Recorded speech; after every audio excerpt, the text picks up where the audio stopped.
Officers and staff of Bagular Bhita Police Outpost in Selsella, CNRD Block, West Garo Hills District, conducted public awareness on August 24 to students of Nabajoti Paham Higher Secondary School.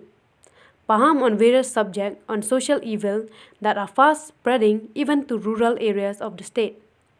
The subject covered during the awareness campaign included drug abuse, cybercrime, and various aspects of motor vehicle rules and regulation.